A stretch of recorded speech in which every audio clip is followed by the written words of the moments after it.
waaye mbooloo mi tey dama ni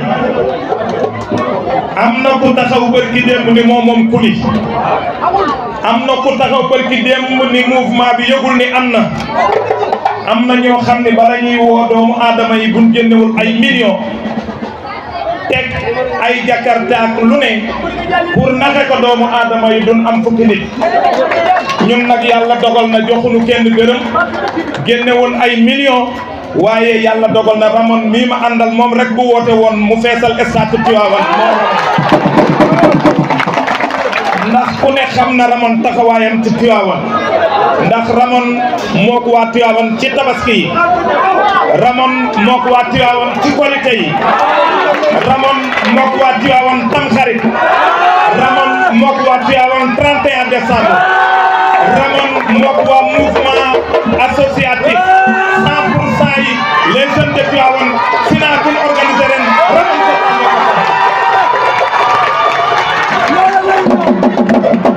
kon dama ne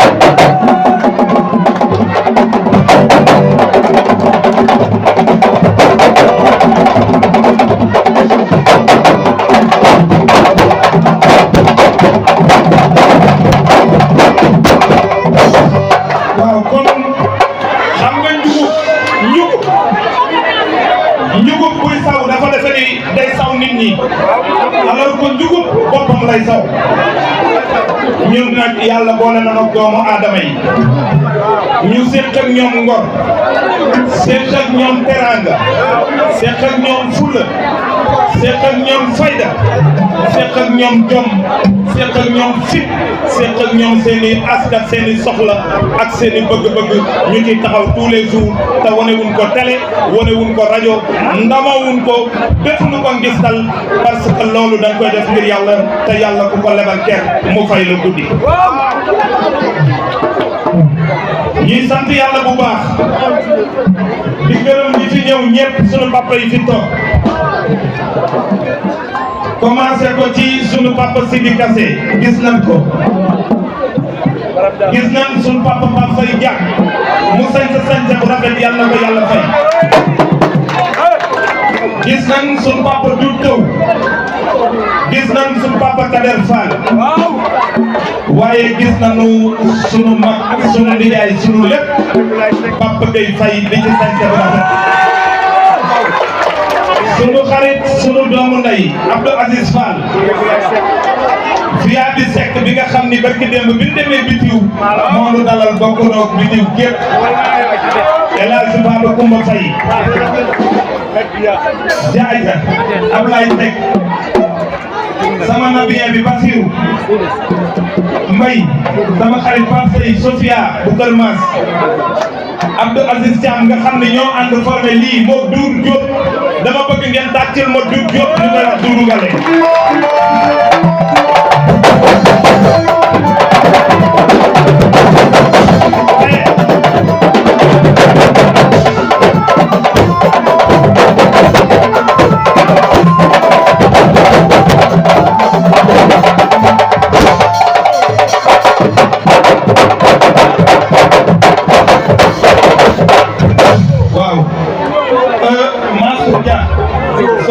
mi ngi ci ginnaaw waaye nag mbooloo bi dama bëgg koo xam ne ñu dafa ko standing ovation mooy Atex Diouf bu kër Cheikh Awa Balla léegi nag kon dañuy wax waaw ngeen baal ñu dañ doon wax rek ni mouvement bi mouvement bu nu créé la bu bees bu nekk Tivaouane tudd mouvement pour le développement de Tivaouane ñu ni bi ñu juddoo léegi amul ñaari weer waaye képp kuy politique Tivaouane xam nga ni Tivaouane am na doole yu bees gi fi judd képp kuy politique Tivaouane boo sañoon am li nu am képp kuy politique Tivaouane da nga xam ne tey le vent est en train de changer de direction te direction boobu pour ci yaakaar lu dul waa MDT léegi nag ñu ni Tivaouane jot na jafe-jafe yu nu jànkoonteel surtout usine bu mel ni bu ñuy wax ICS ak MDL surtout ICS yàq nañu sunu gàncax indil nañu ay feebar te jariñul nu dara kon jot na ñun waa Tivaouane ñu taxaw jàkkaarloo ak ñoom pour li nu am wala wala li nu moom ñu jox nu ko tey sunu rakk ya fay liggéey ak sunuy jarbaat ñi ngi leen di exploité embauché tunu ay journalier la ni def te léegi bañ na ko ba indien yi la di indi ñu jël seen place te loolu tegunu ko fenn jaaduwul na Tivaouane gépp jub xale yi jub ñu jàkkaarloo ak ñoom ñu xeex ak ñoom pour loolu dey MDL aussi nanu gestu doomu Tivaouane waaye loolu nag pour mu am comme ni ñu ko yàgg waxee dafa jot Tivaouane am un lycée technique parce que tey sunu rakk yi Thiès la ñuy jànge ak Mboro ak Dakar te loolu du yoon dafa jot ñu am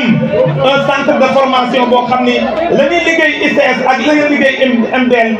moom lañ fay jàngale suñuy doom jàng ko nga xam ni ëllëg danañ mën a tekki parce que tey suñuy doom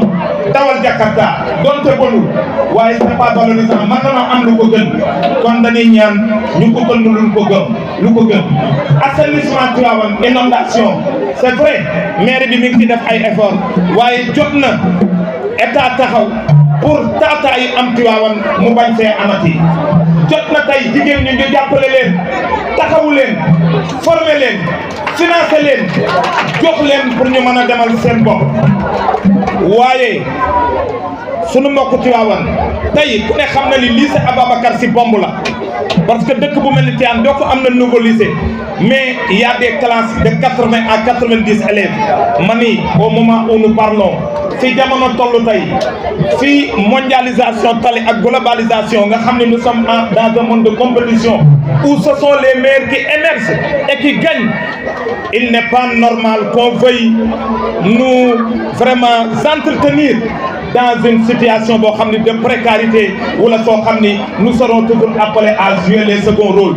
Je pense que loolu dafa war a dakk te loolu danañ ci taxaw dinañ ko xeex pour mu am ay changement. beneen bi ci des MDT nag taxaw na tàllal na loxo doomu Tivaouane yëpp ñu bari tamit seen xel mi ngi jiixi jaaxa waaye ñoom élection présidentielle gi jëm fu nu jëm ak ku ñuy àndal foofu tamit ñu xam ni ñun kenn nenunu kenn nekkul suñu ginnaaw lu fi am rek ñoo ko ñàkk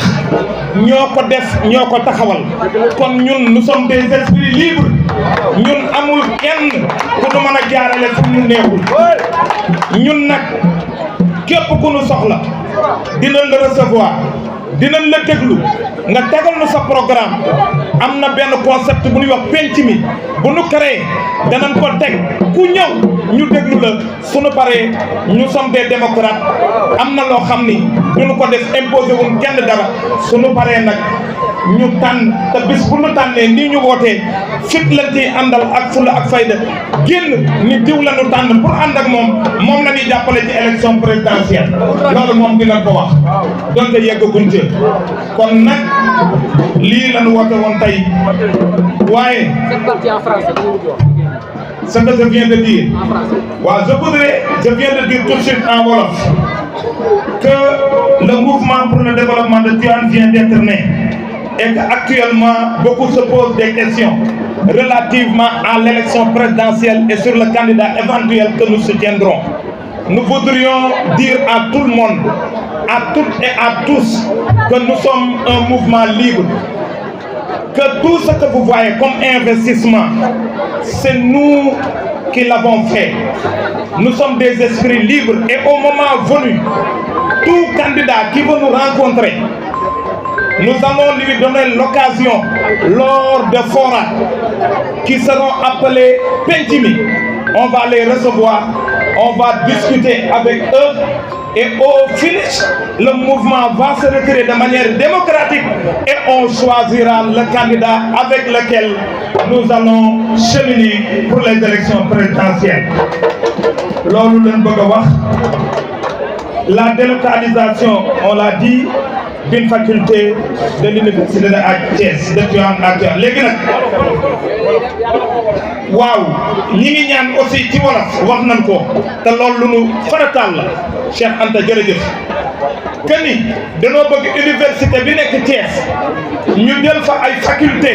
ñu indil nu ko Tivaouane ba nga xam ne sunu doom yi chaque jour Thiès gi ñuy dem ñu toog fii Tivaouane jàng fi nekk ay cadre bokk ci ñu yor réew mi ëllëg vraiment loolu laa bëggoon a wax waaye nag ñu may nu tuuti rek Babacar sama jëwriñ bii nga xam ni kenn la ci man kii nga xam ni ma ko waxee sànq bu créé woon mouvement bi man ma yëg ko rek man dinaa ñëw ànd ci ak moom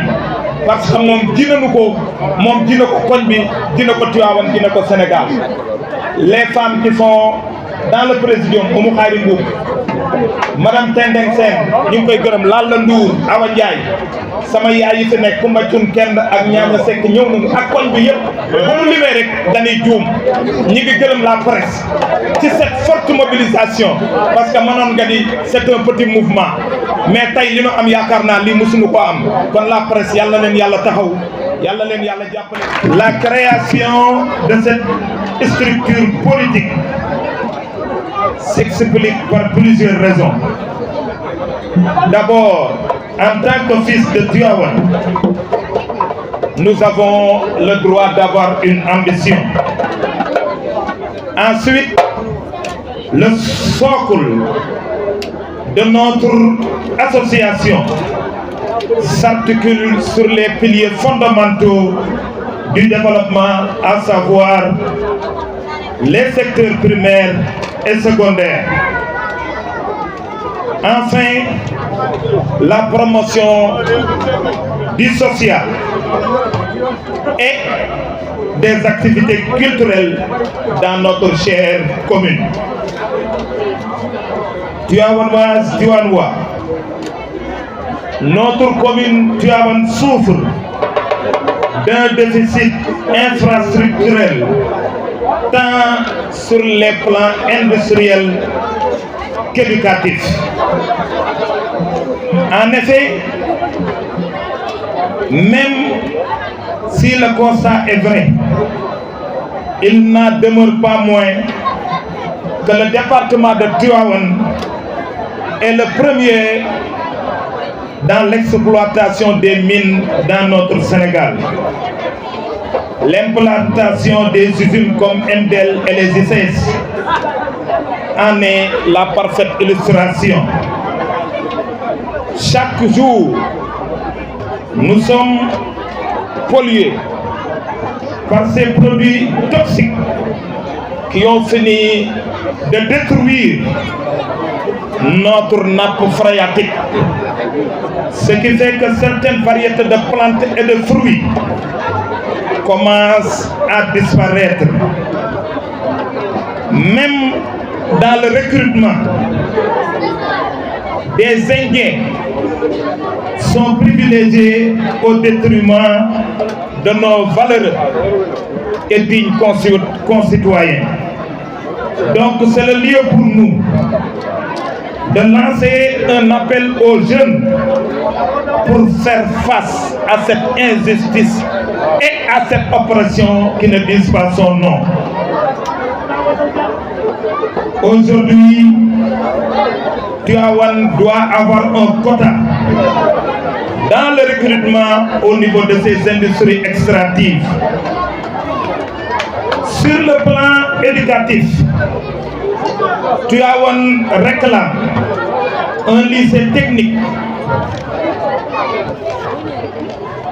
une délocalisation d'une faculté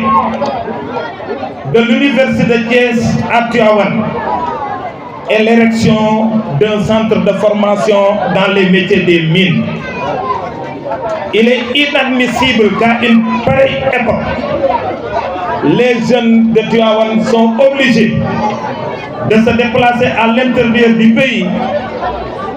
pour continuer leurs études dans ces domaines. Tivaouanoises, Tivaouanois, le mouvement pour le développement de Tivaouane MDT se veut un mouvement d'avant-garde. Il se veut un mouvement d'action et d'engagement. Le MDT appelle à une unité de toutes et de tous pour la prise en charge des problématiques tels que l'emploi et l'employabilité des jeunes, leur formation et l'accompagnement des femmes aussi dans le domaine des financements, mais aussi dans le domaine de leur développement pour qu'elles puissent être autonomes économiquement parlant. Désormais, il faudra compter sur le MDT dans le landerneau politique local à Tivaouane. En un laps de temps, nous avons réussi à compter dans nos rangs des milliers de militants et de sympathisants. Aujourd'hui, nous sommes revigorés et requinqués par cette forte mobilisation que nous avons, dont nous sommes en train de vivre aujourd'hui. Aujourd'hui, nous sommes en train de vivre des moments forts dans l'histoire politique de Tivaouane. Et désormais, je pense qu'au vu des images qui vont être diffusées dans les différentes télévisions et dans les différents réseaux sociaux, tout Tivaouane saura qu'il est né à Tivaouane un mouvement créé par des jeunes patriotes, de jeunes femmes et de jeunes filles qui sont unis comme un seul homme pour relever le défi du développement qui est notre priorité. Donc, nous scrutons l'avenir avec beaucoup d'optimisme et d'enthousiasme. Nous scrutons l'avenir avec beaucoup d'espoir, car nous n'avons d'autre priorité que le développement de notre chère commune. Merci de votre aimable attention.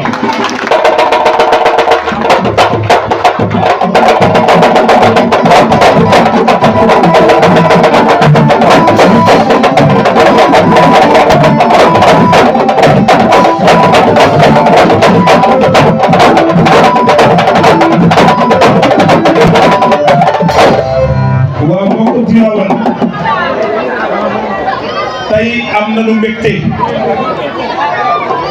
bu nu xam fu mu commencé waaye balaa ñuy door xam naa foofu lañ waroon a commencé sax xëy na mbégte mu ëpp moo ñu jàpp ndax ñun borom kilifa lañu te sunu kilifa ci xadara maam Alaaji Malick mooy Serigne Babacar Sy Mansour ñu ñaanal ko yàlla gudd fan ak wér ñaanal ko lii mu naan ci jumaay maamam ji yàlla na ko yàlla may doole ak kattan